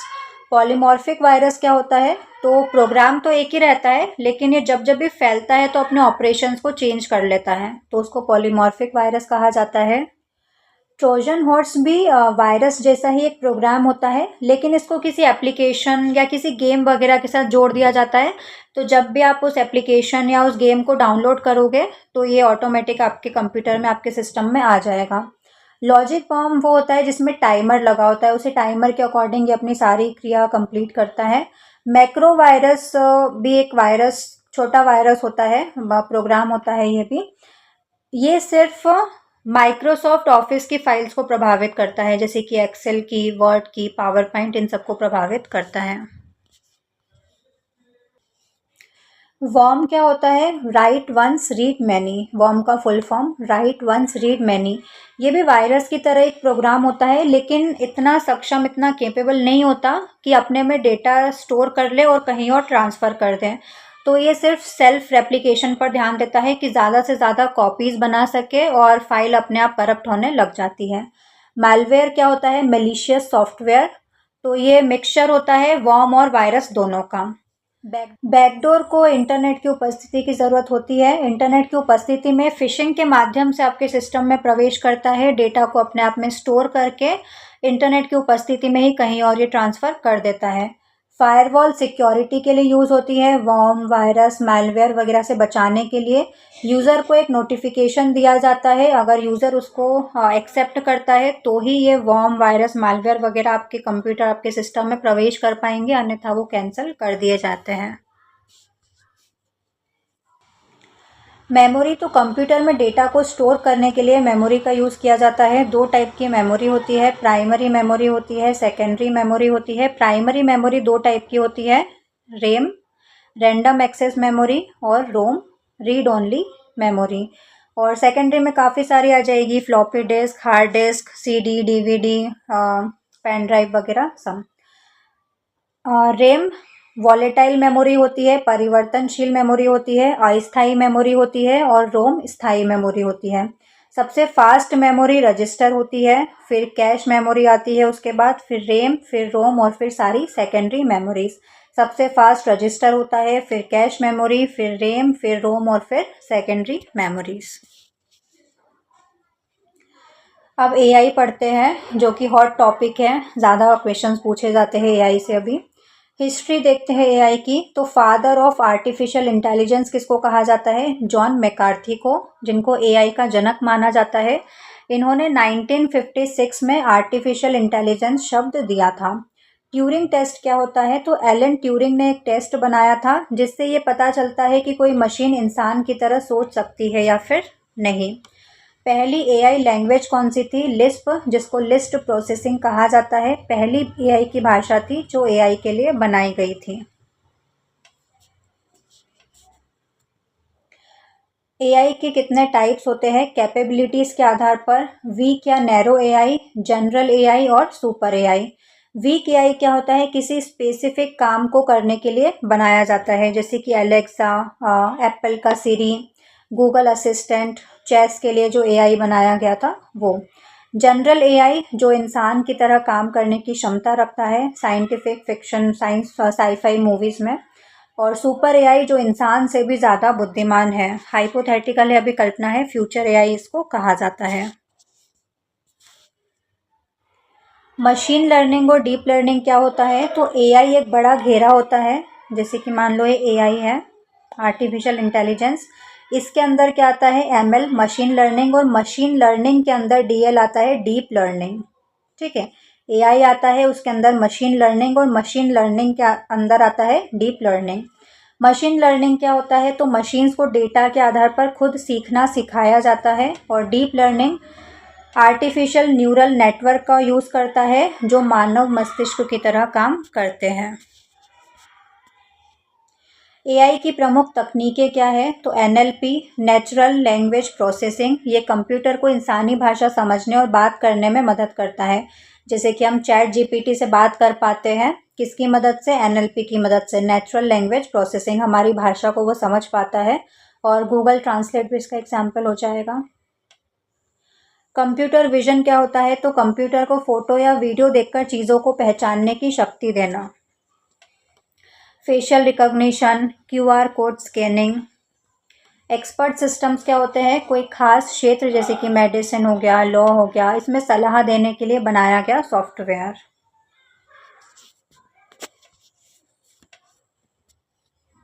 Generative AI क्या होता है? तो एक ऐसा एआई है जो कंटेंट बना सकता है, टेक्स्ट बना सकता है, इमेज बना सकता है, ऑडियो बना सकता है, वीडियो भी बना सकता है। LLM लार्ज लैंग्वेज मॉडल्स, ये बहुत बड़े डेटा पर ट्रेन किए गए मॉडल्स होते हैं। चैट जीपीटी ओपन एआई द्वारा बनाया गया, जेमिनाई गूगल द्वारा बनाया गया और क्लोड एंथ्रोपिक द्वारा बनाया गया। और अभी ग्रोक बहुत चल रहा है। ग्रोक किसने बनाया है? एलॉन मस्क ने, जो कि सबके कपड़े उतार सकता है, जो कि बहुत गलत यूज़ है एआई का। Stages of AI development, AI system को बनाने के लिए एक प्रोसेस फॉलो किया जाता है। सबसे पहला डेटा कलेक्ट किया जाता है, रो डेटा को इकट्ठा करना। डेटा क्लीनिंग होती है, प्री प्रोसेसिंग, गलत या बेकार डेटा को हटाना। मॉडल ट्रेनिंग होती है, मशीन को डेटा के ज़रिए पैटर्न सिखाना। टेस्टिंग, ये चेक करना कि मशीन सही जवाब दे रही है या फिर नहीं। और फिर डिप्लॉयमेंट होता है, असली दुनिया में उपयोग के लिए उसको लॉन्च कर देना। मशीन लर्निंग के प्रकार, सुपरवाइज लर्निंग, अनसुपरवाइज लर्निंग और रीइंफोर्समेंट लर्निंग, 3 टाइप की मशीन लर्निंग होती है। सुपरवाइज लर्निंग क्या होती है? इसमें मशीन को लेबल्ड डेटा सिखाया जाता है। मशीन को फ़ोटो दिखाई गई और बताया गया कि ये बिल्ली है, ये एप्पल है, इस तरह से उसको बताया जाता है। अनसुपरवाइज लर्निंग क्या होती है? इसमें डेटा लेबल नहीं होता है, मशीन खुद डेटा में समानताएं ढूंढती है, क्लस्टरिंग इसको कहा जाता है। रीइंफोर्समेंट लर्निंग क्या होती है? रिवॉर्ड और पेनल्टी पर आधारित है। सही काम करने पर आपको रिवॉर्ड मिलेगा, गलती करने पर पेनल्टी, जैसे गेम्स या रोबोटिक्स वगैरह में। सोफिया पहली रोबोट जिसने सऊदी अरब की नागरिकता मिली है, उसको हांगकांग ने बनाई थी पर यह। डीप ब्लू आईबीएम का वो कंप्यूटर जिसने शतरंज के विश्व चैंपियन गैरी कास्परोव को हराया था। एलिजा दुनिया का पहला चैटबॉट था, 1966 में बना था। और ट्यूरिंग टेस्ट किसने दिया था? एलन ट्यूरिंग ने। लॉ ऑफ रोबोटिक्स किसने दिए थे? आइजैक एसिमोव ने। रोबोटिक्स के 3 प्रसिद्ध नियम बनाए थे। यूनिमेट क्या है? दुनिया का पहला औद्योगिक रोबोट था। इंडस्ट्रियल रोबोट कौन था? यूनिमेट, 1961 में ये बना था। व्योममित्र इसरो द्वारा बनाया गया एक हाफ ह्यूमैनॉइड रोबोट, जो कि गगनयान मिशन के लिए तैयार किया गया है। और रश्मि दुनिया की पहली हिंदी बोलने वाली रियलिस्टिक ह्यूमैनॉइड रोबोट है। तो ये कुछ फैक्ट्स वगैरह हैं।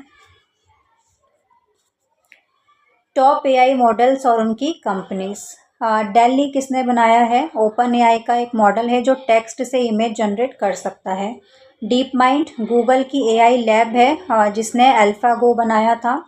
सोरा ओपन एआई के द्वारा हाल ही में लॉन्च किया गया, ये टेक्स्ट से वीडियो बना सकता है।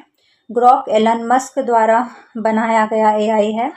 और बार्ड गूगल के पुराने चैटबॉट का नाम था और अब क्या हो गया है? ये जेमिनाई। कंप्यूटर हो गया है, हिंदी पढ़ते हैं।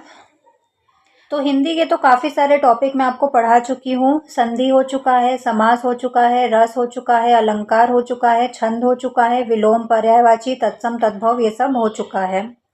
ठीक है, तो ऊपर आई बटन में प्लेलिस्ट का लिंक आ रहा है, वहाँ से जाके आप सारे लेक्चर्स देख सकते हो। उपसर्ग प्रत्यय क्या होता है? तो शब्द के आगे जो लगता है वो उपसर्ग होता है और शब्द के पीछे जो लगता है वो प्रत्यय होता है। शुद्ध अशुद्ध तो वहाँ पर आपको पहचानना आना ही चाहिए। आपको प्रॉपर मात्राएं वगैरह, पंक्चुएशन मार्क, विराम चिन्ह वगैरह में पढ़ा चुकी हूँ मैं, तो वो सब आपको आना चाहिए। देशज विदेशी शब्द क्या होते हैं? तो जो अपने देश के हैं, अपनी भाषा के हैं, वो देशज, और जो विदेशी भाषाओं से आए हैं वो विदेशी शब्द। जैसे कि चाय क्या है? एक चीनी भाषा का शब्द है, तो एक विदेशी शब्द है चीनी भाषा का। तो इस तरह से हिंदी आपका कंप्लीट हो जाएगा। ठीक है, काफ़ी सारे लेक्चर्स पढ़ा चुकी हूँ, डिस्क्रिप्शन में भी लिंक मिल जाएगा। चैनल विजिट करोगे तो आपको हिंदी की पूरी प्लेलिस्ट मिल जाएगी, तो वहाँ से जाके पढ़ सकते हो। हम फालतू भी टाइम वेस्ट नहीं करेंगे। हाँ, थोड़ा बहुत मैं आपको अगर एक ट्रिक वगैरह बताना चाहूँ तो संधि की ट्रिक बता देती हूँ मैं। जिसमें भी सिंगल ए की मात्रा या सिंगल ओ की मात्रा आती है उसमें गुण संधि होती है। डबल ओ की मात्रा या आई की मात्रा आती है, वहाँ पर वृद्धि संधि होती है। कोई भी आधा वर्ण आपको दिख जाए, आधा त, आधा य, कोई भी आधा वर्ण आपको दिख जाए तो वहाँ पर यण संधि होती है। तो इस तरह से आप ट्रिक का यूज़ भी कर सकते हो। वर्ण विच्छेद करने पर यदि अव, आव, आय या आय आए तो वहाँ पर अयादि संधि होती है। तो इस तरह से ट्रिक से भी कर सकते हो। बाकी आप वो लेक्चर्स देख लेना। अब पढ़ते हैं इंग्लिश। तो इंग्लिश में टेंसेस भी पढ़ा चुकी हूँ, डिस्क्रिप्शन में लिंक मिल जाएगा, ऊपर आई बटन में भी लिंक आ रहा है टेंस वाले वीडियो का, तो टेंस वाला वीडियो आप जाके देख सकते हो। 12 टेंस होते हैं टोटल, प्रेजेंट, पास्ट, परफेक्ट और सिंपल कंटिन्यूस। परफेक्ट और परफेक्ट कंटिन्यूस इन तीनों को मिला के टोटल 12 टेंस होते हैं। इनकी बस हेल्पिंग वर्ब याद रखना, किस में वर्ब का फर्स्ट फॉर्म, किस में सेकेंड फॉर्म, किस में थर्ड फॉर्म आता है और किस में कौन सी हेल्पिंग वर्ब यूज होती है। कंटिन्यूस में प्रेजेंट में इज एम आर यूज होती है, पास्ट में वॉज वर यूज होती है, परफेक्ट में हैड यूज होती है, प्रेजेंट में हैज हैव यूज होती है। तो ये सब आपको आना चाहिए। अब हम पढ़ते हैं सब्जेक्ट वर्ब एग्रीमेंट। ये क्या होता है, तो एक सब्जेक्ट होता है, ठीक है, सेंटेंस में कर्ता, और एक क्रिया होती है मतलब वर्ब।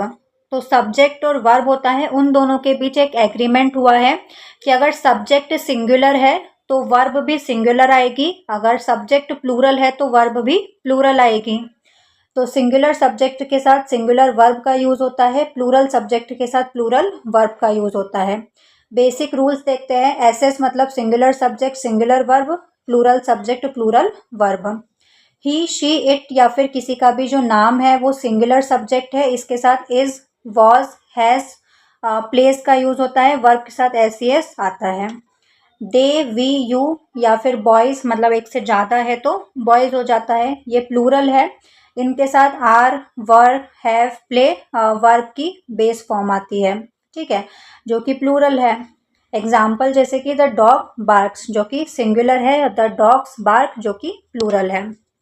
प्लूरल सब्जेक्ट के साथ प्लूरल वर्ब, सिंगुलर सब्जेक्ट के साथ सिंगुलर वर्ब। एंड का क्या नियम होता है, तो जब दो सब्जेक्ट एंड के साथ जुड़े होते हैं तो वहाँ पर वर्ब प्लूरल आती है, क्योंकि दो सब्जेक्ट हो गए ना, एंड के साथ जुड़े हैं तो वर्ब प्लूरल आ जाएगी। For example Ram and Shyam are coming, तो आर क्या है, प्लूरल वर्ब है, और यहाँ पर सब्जेक्ट भी प्लूरल है क्योंकि राम एंड श्याम दो लोगों की बात हो रही है। एक्सेप्शन है इसका एक, अगर दो शब्द मिलकर एक ही आइडिया या एक वस्तु को दर्शाते हैं तो वर्ब सिंगुलर होती है। जैसे कि bread and butter is my favourite breakfast, यहाँ पर ब्रेड और बटर अलग नहीं है ना, बटर को ब्रेड पर ही लगाएंगे। एग्जाम्पल जैसे कि slow and steady wins the race, कछुए के लिए कहा जाता है ये।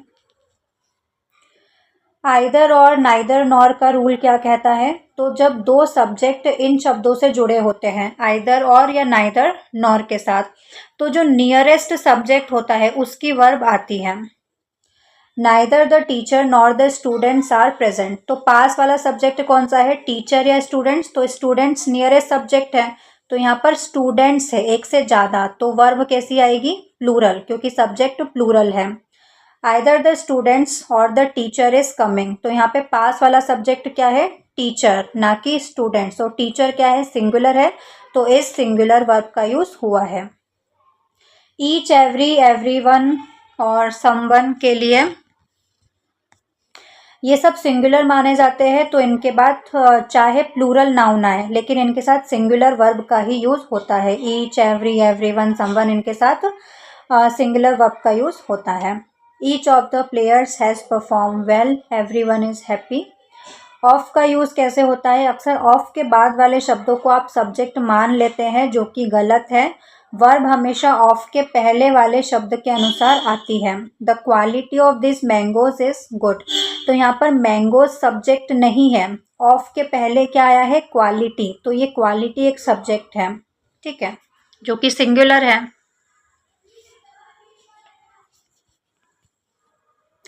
अनकाउंटेबल नाउन्स क्या होती है, जैसे कि फर्नीचर, एडवाइस, न्यूज़, जिसको काउंट नहीं कर सकते, इंफॉर्मेशन, लगेज, वाटर, हैप्पीनेस, इनको हमेशा हम सिंगुलर सब्जेक्ट मानते हैं, तो इनके साथ सिंगुलर वर्ब का यूज़ होगा। The news is shocking, my furniture has become old.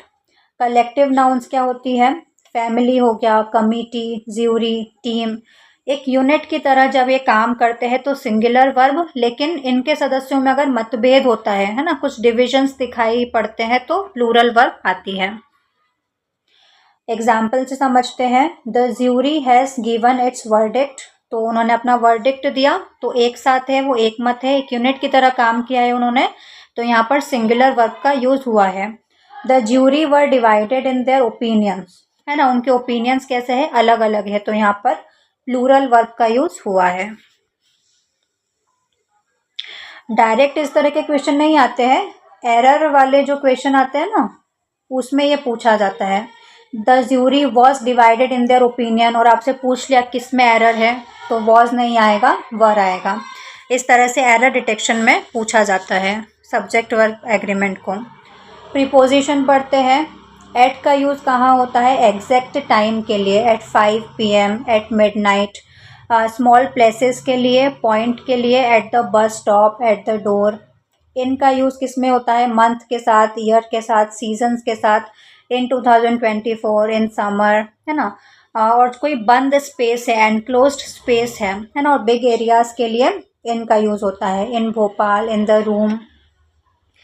On का यूज़, कोई एक फ्लैट सरफेस है और ऊपर से ओपन है, ठीक है, उस फ्लैट सरफेस पर कोई चीज़ रखी है और ऊपर से ओपन है, तो वहाँ पर ऑन का यूज़ होता है। On the table, on the wall. और डेज के साथ भी ऑन का यूज़ होता है, डेट्स के लिए यूज़ होता है ऑन का, ऑन मंडे, ऑन 15 अगस्त। टू का यूज़ डेस्टिनेशन बताने के लिए, I am going to Indore. Towards का डायरेक्शन बताने के लिए, he is going towards the station. Into का यूज़ जब बाहर से अंदर की ओर मूवमेंट होता है तो इनटू का यूज़ होता है, the frog jumped into the well. Onto का यूज़ जब किसी सरफेस के ऊपर मूवमेंट होता है, the cat jumped onto the table. Between, दो व्यक्ति या दो वस्तुओं के बीच की बात होती है तो between. Distribute these sweets between Ram and Shyam, दोनों के बीच में डिस्ट्रीब्यूट करनी है तो बिटवीन। अमंग, दो से ज़्यादा लोगों की बात होती है, दो से ज़्यादा चीज़ों की बात होती है तो among. Distribute these sweets among the students, है ना, स्टूडेंट्स के बीच में डिस्ट्रीब्यूट करने की बात है तो अमंग। अमंग्स का यूज़ कब होता है, तो काफ़ी कन्फ्यूजन होता है अमंग और अमंग्स्ट के बीच में। तो अमंग्स्ट भी दो से ज़्यादा के लिए यूज़ होता है, लेकिन जब जब जो उसका अगला शब्द है वो वॉवेल से स्टार्ट होता है तो अमंग्स्ट का यूज़ होता है। जैसे कि अमंग्स्ट अस, यू क्या है, एक वॉवेल है तो उसके आगे क्या आ गया, अमंग्स्ट। अबाइड बाय मतलब नियमों का पालन करना, you must abide by the rules. Afraid of, डरना, she is afraid of spiders. Senior, junior, prefer to, इनके साथ देन नहीं बल्कि टू का यूज़ होता है, he is senior than me नहीं, he is senior to me. Beside मतलब बगल में, next to. For example, sit beside me.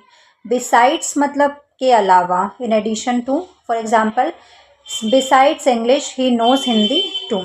Since का यूज़ पॉइंट ऑफ टाइम के लिए, किसी निश्चित समय के लिए, जैसे कि मंडे की बात हो रही है 1990, है ना, बिल्कुल फिक्स टाइम है 5 AM। और फॉर का यूज़ पीरियड ऑफ टाइम के लिए, 2 hours, 5 hours, many days, for many days, for 5 hours, for 2 hours, तो फॉर का यूज़ होता है। आर्टिकल्स को दो भागों में बांटा गया है, इनडेफिनेट आर्टिकल्स और डेफिनेट। इनडेफिनेट में ए और एन अनिश्चित वस्तुओं के लिए इनका यूज़ किया जाता है, और डेफिनेट मतलब द, निश्चित या खास वस्तुओं के लिए इसका यूज़ किया जाता है। ए और एन का यूज़ देखते हैं, तो इसका जो यूज़ होता है वो स्पेलिंग के बेसिस पर नहीं होता है, प्रोनाउंसिएशन के बेसिस पर होता है। एन का यूज़ आप कहाँ करते हो, आपने बचपन से पढ़ा होगा, एन का यूज़ हम करते हैं वॉवेल्स के साथ में।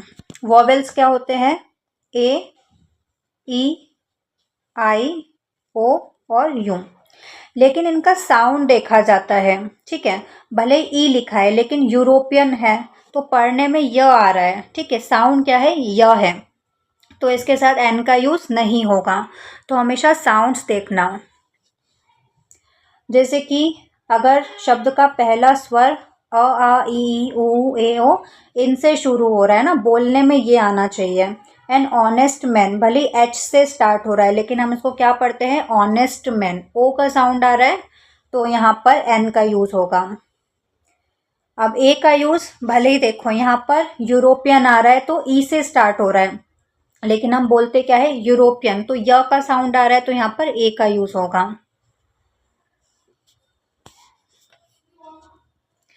द का यूज़ कहाँ पर होता है, जब हम किसी स्पेसिफिक चीज़ की बात करते हैं, यूनिक थिंग्स जो दुनिया में एक है, the sun, the earth, the sky. Superlative degree के साथ the tallest building, the best boy.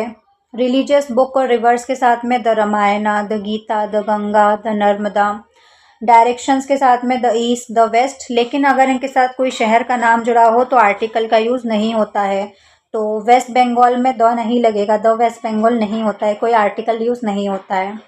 Musical instrument के साथ में the flute, the guitar. Newspaper monuments के साथ में the times of India, the Taj Mahal.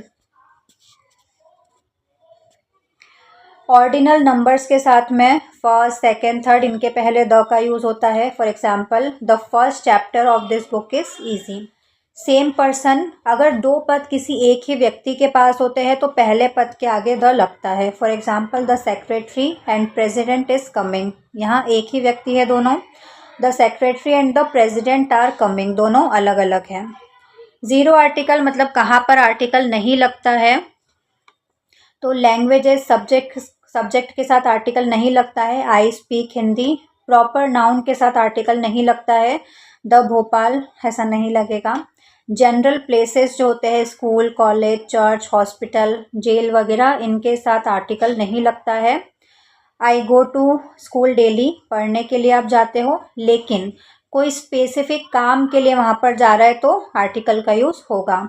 जैसे कि my father came to the school to meet my teacher, किसी खास काम के लिए गए हैं, जनरली तो नहीं जाते हैं वो स्कूल, है ना, तो यहाँ पर द का यूज़ हुआ है। अनकाउंटेबल नाउन के साथ, जैसे कि गोल्ड, सिल्वर, वाटर के साथ सामान्य अर्थ में तो आर्टिकल नहीं लगता है। Gold is a precious metal. अब मैथ्स पढ़ते हैं। तो मैथ्स में हम फॉर्मूलाज वगैरह देख लेते हैं। फॉर्मूला आप याद करके चले जाना। परसेंट चेंज का फॉर्मूला क्या होता है, फाइनल माइनस इनिशियल अपॉन में इनिशियल इंटू 100।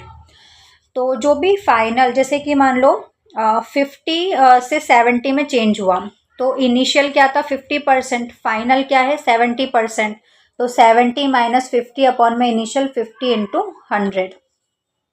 प्रॉफिट क्या होता है, selling price minus cost price. Loss क्या होता है, cost price minus selling price.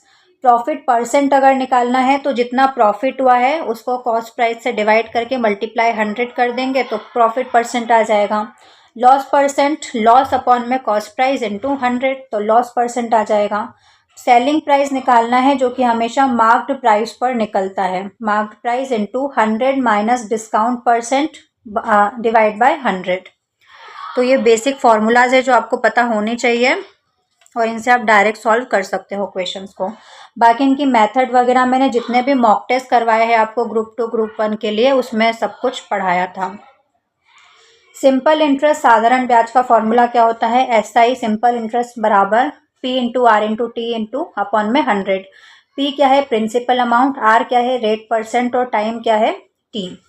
Compound interest का फॉर्मूला क्या होता है, amount is equal to P 1 plus R upon 100 की पावर टी। ब्याज निकालना है तो अमाउंट में से प्रिंसिपल अमाउंट को हम माइनस कर देंगे तो हमारा ब्याज आ जाएगा।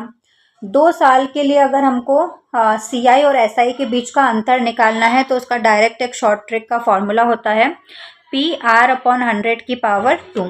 ये फॉर्मूला लगा के आप डायरेक्ट 2 साल का अंतर पूछा है तो आप निकाल सकते हो एसआई और सीआई के बीच का।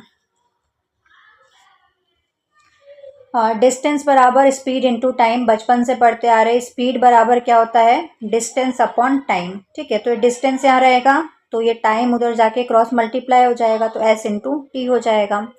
यूनिट का कन्वर्जन ध्यान रख के करना। किलोमीटर प्रति घंटा को मीटर प्रति सेकंड में कैसे चेंज करोगे, 5/18 से गुणा करके, और मीटर प्रति सेकंड को किलोमीटर प्रति घंटा में चेंज करना है तो 18/5 से गुणा करना पड़ेगा।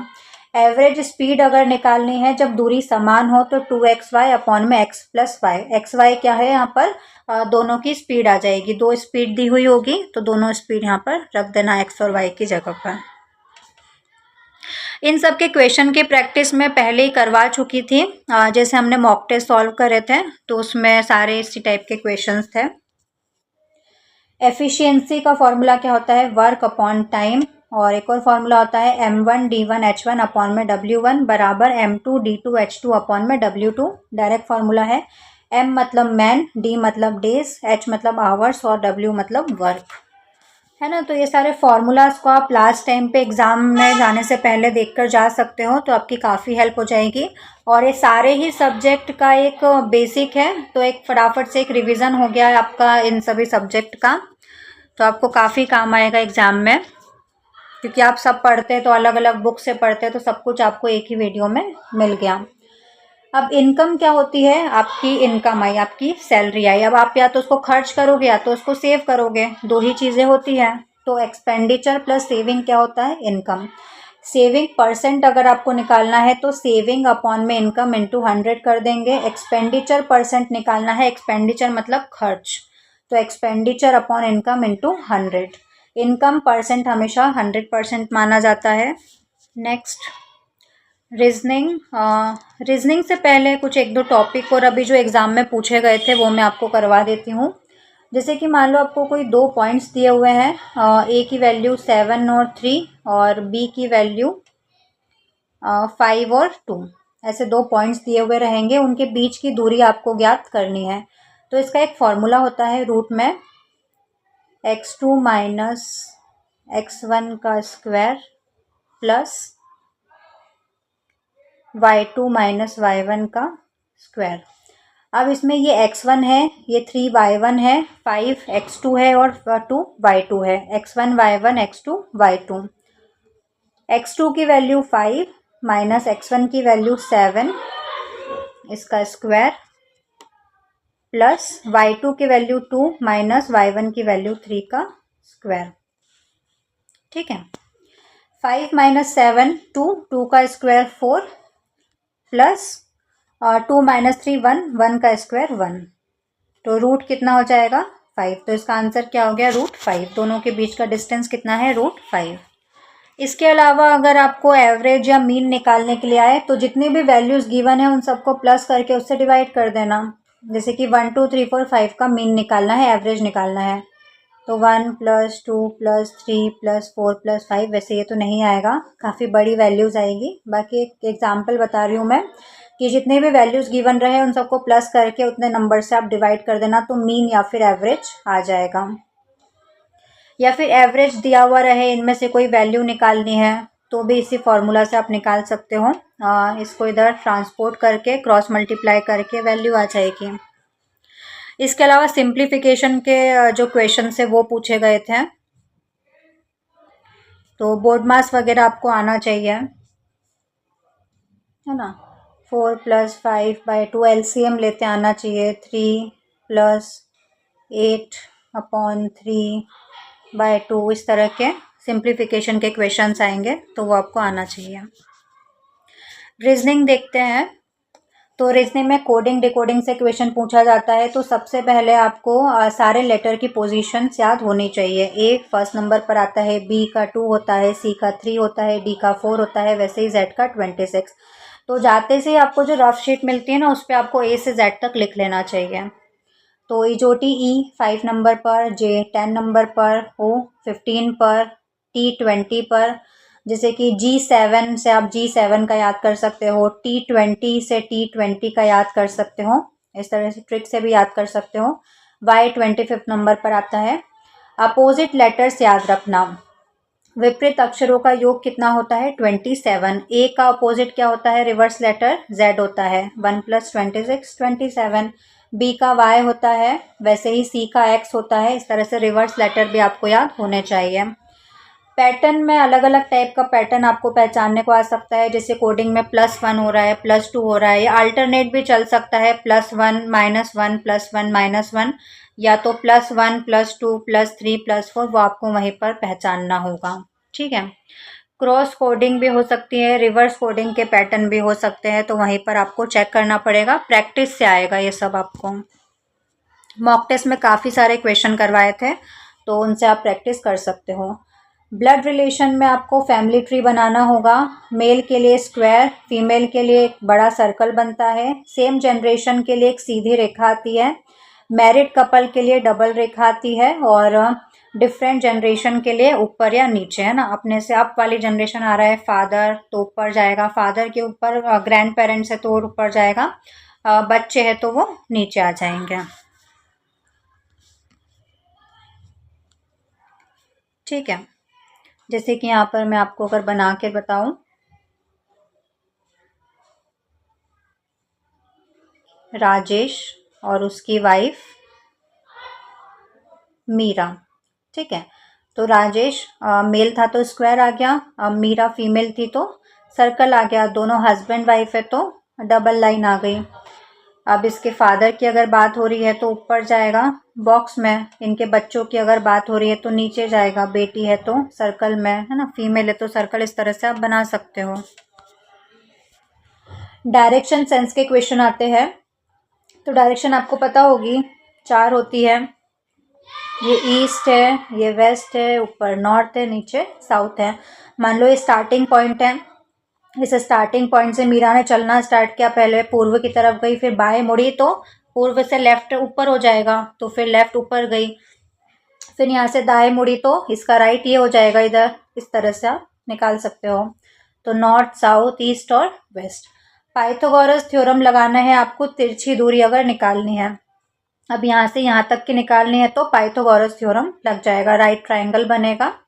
तो hypotenuse square is equals to perpendicular square plus base square, formula लगा के आप निकाल सकते हो। शेडो सुबह के समय वेस्ट में बनता है और शाम को ईस्ट में बनता है।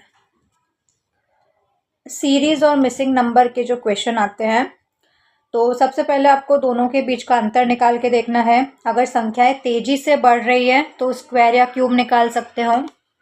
डबल सीरीज के क्वेश्चन भी आ सकते हैं, एक ही सीरीज में दो अलग अलग पैटर्न चल रहे होते हैं।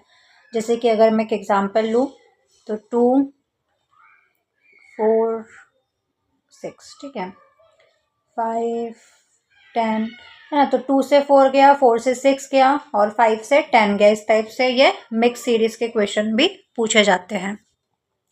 प्लस माइनस करके देख सकते हो और ये प्रैक्टिस से आ जाएगा।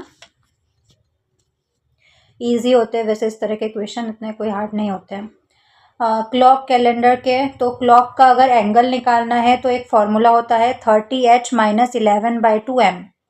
h क्या है, आवर घंटा, और m क्या है, मिनट। ऑड डेज निकालने हैं, दिनों की संख्या को 7 से भाग देने पर जो रिमाइंडर बचता है, जो शेष बचता है, उतने दिन आपको प्लस कर देने हैं। लीप ईयर जो 4 से कट जाए और सेंचुरीज के मामले में 400 से भाग चला जाए। साइंस देखते हैं, तो साइंस भी बहुत बड़ा है। तो पिछले वर्षों में जो क्वेश्चंस कुछ पूछे गए थे इम्पोर्टेंट, वो मैंने साइंस में रख लिए हैं। और बाकी अगर साइंस पढ़ना है तो मैंने केमिस्ट्री, फिजिक्स और बायो के जो PYQ वाले लेक्चर्स करवाए थे ग्रुप 2 के लिए, उसमें मैंने काफ़ी सारे टॉपिक वहीं पर कंप्लीट करवा दिए थे। और भी जो मॉक टेस्ट करवाए थे उनके बीच बीच में भी मैंने काफ़ी सारे टॉपिक कंप्लीट करवाए थे पूरे पूरे। ह्यूमन डिसीजेस देखते हैं, तो बैक्टीरिया से होने वाली डिसीज कौन कौन सी होती है, हैजा, टाइफाइड, TB, टिटनस। और ये जो भी साइंस के क्वेश्चन ये जो रखे हैं मैंने टॉपिक, ये सब पिछले सालों में पूछे जा चुके हैं। हैजा किससे होता है, जीवाणु बैक्टीरिया से, टाइफाइड बैक्टीरिया से, TB बैक्टीरिया से, टिटनस बैक्टीरिया से। वायरस से कौन कौन से डिसीजेज होते हैं, एड्स होता है, चेचक होता है, डेंगू होता है, इन्फ्लुएंजा होता है। प्रोटोजुआ से कौन सा होता है, मलेरिया होता है, मादा एनाफ्लीज मच्छर काट लेती है। पायरिया होता है प्रोटोजुआ से। फंगस से दाद, खाज, एथलीट फुट, ये सब फंगस से होता है। विटामिन ए का रासायनिक नाम क्या है, रेटिनॉल। इससे रतौंधी बीमारी हो जाती है इसकी कमी से। विटामिन बी का रासायनिक नाम है थायमिन, इसकी कमी से बेरी रोग हो जाता है। विटामिन सी का रासायनिक नाम क्या है, स्कॉर्बिक एसिड, इसकी कमी से स्कर्वी रोग हो जाता है। विटामिन डी का रासायनिक नाम कैल्सीफेरोल, रिकेट्स रोग हो जाता है इसकी कमी से। विटामिन के का रासायनिक नाम फाइलोक्विनोन, और रक्त का थक्का नहीं जमता है अगर इसकी कमी हो जाती है तो।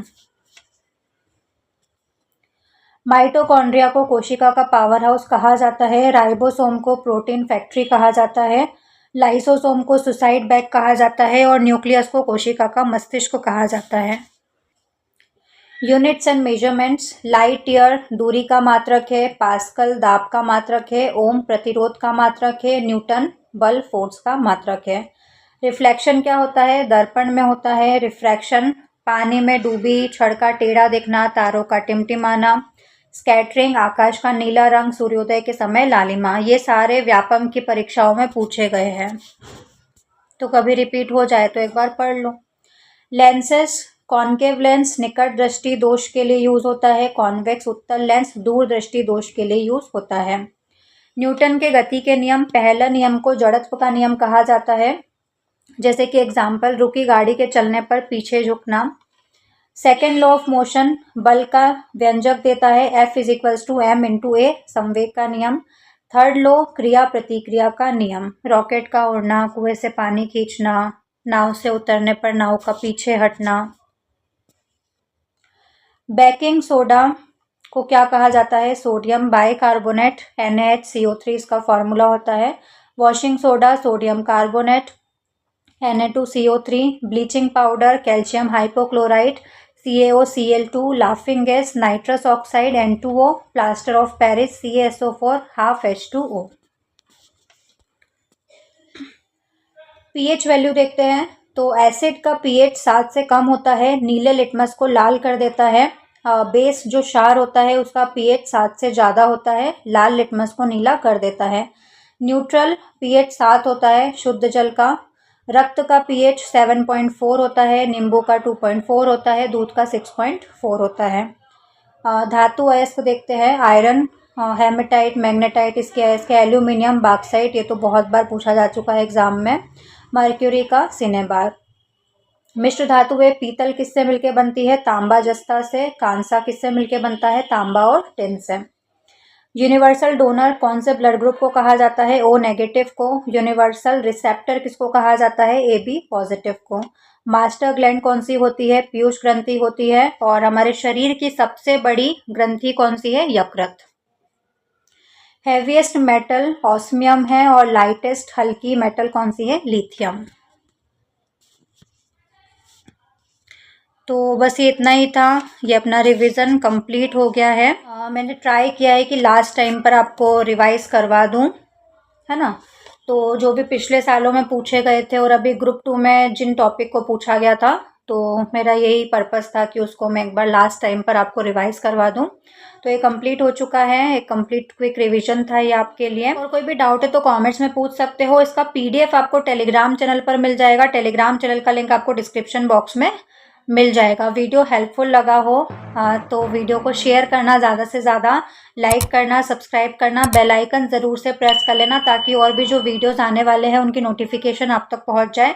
और वीडियो से थोड़ी भी आपकी हेल्प हुई हो लास्ट टाइम पर तो वीडियो को हाइप कर देना, पॉइंट्स ज़रूर दे देना ताकि और ऐसे वीडियो बनाने का मोटिवेशन मिल सके। और स्क्रीन पर देखो MP ग्रुप 1 सब ग्रुप 2 की प्लेलिस्ट शो हो रही है। तो मॉक टेस्ट सॉल्व करना चाहते हो और PYQ की प्रैक्टिस करना चाहते हो तो इस प्लेलिस्ट पर क्लिक करके आपको सारे वीडियोस मिल जाएंगे।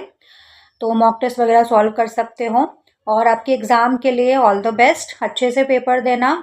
और पेपर देके जब आओगे तो आपका जो भी स्कोर रहे और जिस भी टॉपिक से क्वेश्चन पूछे गए हैं, जो भी क्वेश्चन पूछे गए हैं आपको याद रहे तो कमेंट में ज़रूर टाइप कर देना। ऑल द बेस्ट आपके एग्ज़ाम के लिए। हम मिलते हैं नेक्स्ट वीडियो में। आज के लिए बस इतना ही। जय हिंद।